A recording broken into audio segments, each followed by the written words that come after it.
newspaper time. Let's get into it. So today we've got the Mail and Guardian. So let's take a look and see what the front page is saying there.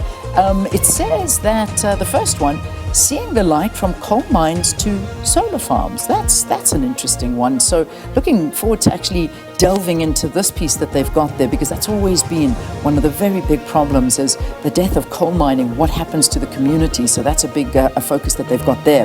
Heartbreaking how bad chemo drugs put cancer patients at risk. I heard this story yesterday and saw the study on this and actually couldn't believe what I was reading. So this is just devastating about these bad chemo drugs, and we'll obviously find more details inside the paper here. Mayor survives. Now ANC talks about the Joburg speaker. And then their very big one here on the front page, Mission Impossible, indigenous people in land dispute over towns owned by Moravian Church. So that's a very interesting front page of the Mail and Guardian today. The Mail and Guardian, they're going with the big push for new payments regime. And this is about a systems overall. The Reserve Bank says managing cash costs the country about 30 billion rand annually to manage cash.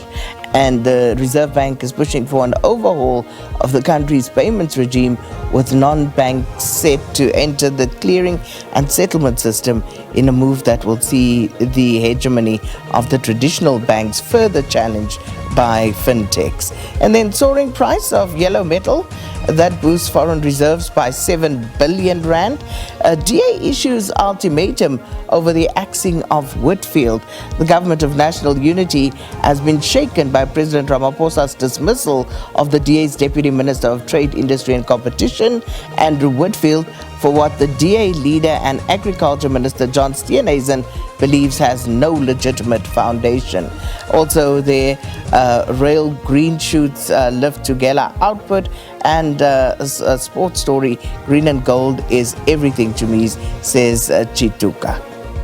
Right, onto the Star now. Ramaphosa's fury says government budget underspending is treason, blames poor planning and weak project management. That's what the president is saying. He's criticizing the failure of government departments to fully use allocated budgets. He was addressing members of the National Council of Provinces. You'll see details there with a big pothole. We don't have to talk about potholes, because this is just the bane of our existence. The amount of tires we need to change because of it, it's just madness. Anyway, SA reflects on 70 years since the Freedom Charter was born, something we've been doing here on the program as well. And then former President Jacob Zuma challenges ANC expulsion in court. Also here on the top here, matcha, the Japanese green gold going global. Do you like matcha? No, neither do I. I don't know what the vibe is about. It's like drinking, it's like going into your garden, taking grass and eating it. Yeah, makes no sense. Like it, but people are loving it. They love it. I think people love anything that is just, out there. Like now we've gone from green tea, and there'll be something else. I know. I don't get this matcha thing, but matcha's not a thing. We're on the sidelines of the world, SK, because it's taken it by storm. No, we're good. It's okay. We'll stay on the sidelines. Okay. All right. Moving on to the Citizen. Why only some heads roll? Now, President Cyril Ramaphosa ignored calls to fire the lying, incompetent Education Minister Nobuhle Nkabane, and instead got rid of the DA's Deputy Minister of Trade, Andrew Whitfield. But the DA leader, John Steenhuisen, won't have these flagrant double standards. Fire all the bad apples in 48 hours, Cyril, or we'll bring down the GNU. That's the story there. And of course, the picture there of Whitfield who's out and Nkabane who stays. And some of the other stories, ties with the ANC are dead.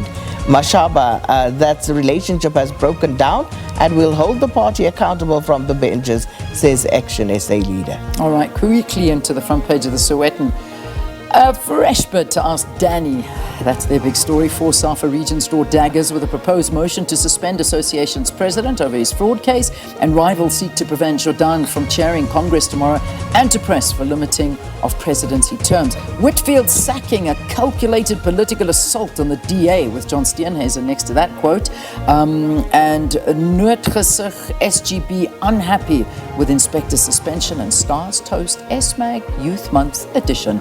There we go. Those are the front pages of the newspapers. Remember, the SABCnews.com, all of the news there, updated constantly throughout the day and night. Download our app as well, please. SABC Plus, it's yours to watch. News, entertainment, it's all there for you.